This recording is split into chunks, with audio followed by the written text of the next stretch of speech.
আপনাদের সবাইকে জব টিভিতে স্বাগত। খাদ্য অধিদপ্তরের পরীক্ষার সর্বশেষ যে আপডেট সেটি আমি আপনাদেরকে জানাবো। সেই সাথে জানাবো কিভাবে প্রস্তুতি নেবেন এবং কিভাবে সহকারী উপখাদ্য পরিদর্শক এমসিকিউ পরীক্ষা ভালো করবেন। এবং আপনার কাছে যদি খাদ্য অধিদপ্তরের কোনো গাইড বা বই না থাকে তাহলে আপনি কি কি পড়বেন, কোন বইগুলো পড়া উচিত, সব কিছু নিয়েই হবে আজকের আলোচনা। শেষ পর্যন্ত সাথেই থাকুন। তাহলে চলুন শুরু করা যাক। সহকারী উপখাদ্য পরিদর্শক পদের পরীক্ষা আগামী নভেম্বর মাসের 29 তারিখ অনুষ্ঠিত হবে। বাংলাদেশের প্রায় 20টি মতো জেলাতে একযোগে জেলা পর্যায়ে যে শহরগুলো আছে সেগুলোতে একযোগে পরীক্ষা সকাল 10টা থেকে 11টা পর্যন্ত অনুষ্ঠিত হবে। এমসিকিউ পরীক্ষা হবে। তো এই পরীক্ষাটিও কিন্তু আপনার 50 নম্বরের পরীক্ষা হবে। তার আগে কিন্তু আপনার উপখাদ্য পরিদর্শক এবং office assistant cum computer typist এই দুটি পোস্টেই কিন্তু 50 নম্বরের এমসিকিউ পরীক্ষা হয়েছিল। তো তারই ধারাবাহিকতায় এবারও কিন্তু সহকারী উপখাদ্য পরিদর্শক পদের 50 নম্বরের এমসিকিউ পরীক্ষা হবে। আগের যে সিলেবাস সেই সিলেবাস অনুযায়ী এই পরীক্ষাটি অনুষ্ঠিত হবে। তার মধ্যে 4টি বিষয় অন্তর্ভুক্ত থাকবে: বাংলা, ইংরেজি, জিকে এবং গণিত। এই 4টা বিষয়ের উপর কিন্তু 50 নম্বরের এমসিকিউ পরীক্ষা হবে। তো যারা এমসিকিউ পরীক্ষা পাশ করবেন পরবর্তীতে তাদের লিখিত পরীক্ষা ঢাকাতে অনুষ্ঠিত হবে। তো এখন আগামী 29 তারিখ যে পরীক্ষাটা হবে সেটা হলো জেলা পর্যায়ে হবে। জেলা পর্যায়ে বিভিন্ন শহরে, যদিও বাংলাদেশের 64টি জেলাতে এই পরীক্ষাটি হবে না, অর্থাৎ আপনার সিট সম্ভবত পাশের জেলাতেও পড়তে পারে, যে জেলাগুলোতে হবে না।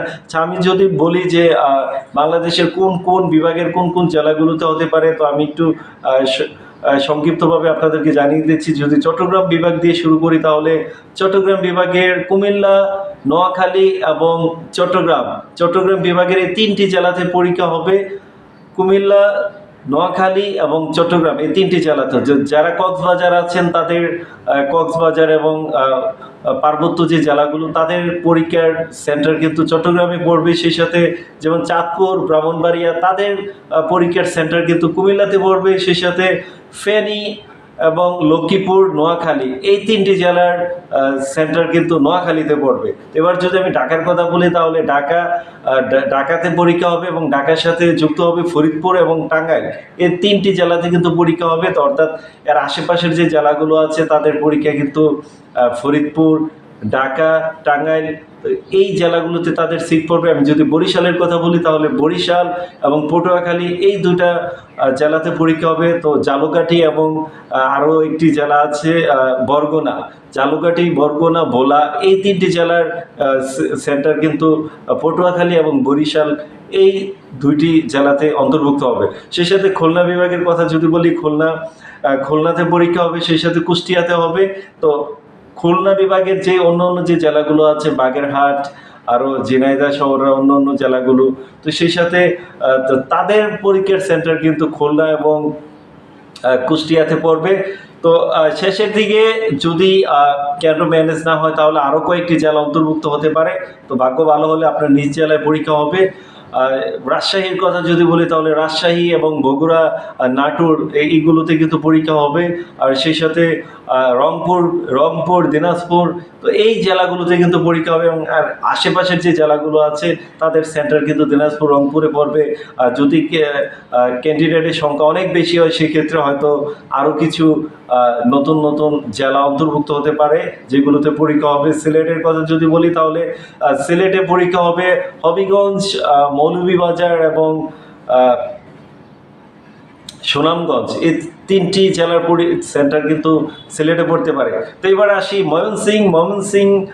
ময়মনসিংহ বিভাগে যে জেলাগুলো আছে, ময়মনসিংহে হবে নেত্রকোনা, শেরপুর, কিশোরগঞ্জ। তো এই জেলাগুলোর সেন্টার সম্ভবত ময়মনসিংহে পড়বে। আর অন্য যেই মোটামুটি সবগুলো বিভাগের কথাই বলা হয়েছে। তো এই হলো কোন জেলাগুলোতে পরীক্ষা হবে সেগুলো আপডেট। তো এখন আসি আমরা যে এই পরীক্ষাটা আপনারা যেমনটা জানেন, আমি আগেই বলেছি 50 নম্বর এমসিকিউ হবে। তো আমরা অনেককে দেখতে পাই যে এই পরীক্ষায় অনেকে দীর্ঘদিন ধরে প্রস্তুতি নিয়েছেন, 3 থেকে 4 মাসের প্রস্তুতি নেওয়ার পরেও অনেকে যারা উপখাদ্য পরিদর্শক পদে পরীক্ষা দিয়েছেন অনেকেই মন্তব্য করেছেন বা জানিয়েছেন যে তাদের পরীক্ষা যেমনটা আশা করেছিলেন আসলে তেমনটা হয়নি। অনেক ভালো প্রস্তুতি নেওয়ার পরও কিন্তু ভালো হয়নি এবং অনেক এই সহজ প্রশ্নগুলো কিন্তু তারা ভুল করেছেন। তো এই ভুলগুলো কিভাবে কমাবেন? এই ভুলগুলো কমানোর জন্য আপনাকে প্রচুর পরিমাণে মডেল টেস্ট দিতে হবে, প্র্যাকটিসের কোনো বিকল্প নাই। যত বেশি মডেল টেস্ট দিবেন তত বেশি আপনার ভুলের সংখ্যা কমে যাবে, এবং মডেল টেস্ট দেওয়ার পর আপনি কোন বিষয়ের কোন কোন অধ্যায়গুলো দুর্বলতা আছে আপনার সেগুলো নিয়ে প্রচুর পরিমাণে কাজ করতে হবে, এবং যেই প্রশ্নগুলো বেশি বেশি ভুল করবেন, বিশেষ করে ম্যাথে, গণিতে আপনাদের যেই অঙ্কগুলো ভুল হবে সেইগুলো নিয়ে প্রচুর পরিমাণে কাজ করতে হবে, তাহলে কিন্তু আপনার ভুলের যে সংখ্যা সেটা কমে যাবে। তো এখন আসি, আপনাদের যদি খাদ্য অধিদপ্তরের গাইড না থাকে, কারোর কাছে গাইড যদি আপনাদের যদি খাদ্য অধিদপ্তরের কোনো বই যদি আপনার কাছে না থাকে, সেক্ষেত্রে আপনি কোন বই পড়বেন, কীভাবে প্রস্তুতি নেবেন? আপনারা যেমনটা জানেন যে খাদ্য অধিদপ্তরের সকল পদের পরীক্ষা কিন্তু বুয়েট নিচ্ছে। তো আপনি বুয়েট যেহেতু পরীক্ষা নিচ্ছে, তো বুয়েট কিন্তু প্রাইমারির যত পরীক্ষা আছে তারা নেয়। তো যাদের খাদ্য অধিদপ্তরের বই নেই, আপনার কাছে যদি প্রাইমারি গাইড থাকে, তাহলে আপনি কিন্তু বিকল্প হিসাবে প্রাইমারি গাইড পড়তে পারেন। সেই সাথে আপনার জব সলিউশন থাকলে সেখান থেকে বিসিএস এর বিগত সালের যে প্রশ্নগুলো আছে সেগুলো আপনি দেখে নেবেন। সেই সাথে প্রাইমারি গাইডটা অধ্যায়ভিত্তিক পড়বেন, এবং বিসিএস এর যে বিগত প্রশ্ন আছে সেগুলো পড়বেন। তো এইগুলো আপনি অ্যানালাইসিস করে পড়ার পর আপনার বিষয়ভিত্তিক আলোচনা দেওয়া আছে প্রাইমারি শেষের দিকে, বাংলা, ইংরেজি, গণিত, জিকে। তো এইগুলো আপনারা দেখতে পারেন। এছাড়াও যাদের প্রাইমারি এবং খাদ্য অধিদপ্তরের কোনো বই নেই, আপনারা চাইলে আমাদের সাথে যোগাযোগ করতে পারেন। আমাদের জব কনফার্ম শিট সাজেশন আছে, পিডিএফ। তো আপনারা যারা পিডিএফ সাজেশন নিতে চান, আমি কমেন্টে আমার হোয়াটসঅ্যাপ নাম্বার দিয়ে দেবো, ওখানে আপনারা যোগাযোগ করতে পারেন। তো অনেক গোছানো সাজেশন, প্রত্যেকটা অধ্যায় আলাদা আলাদা পিডিএফ, এবং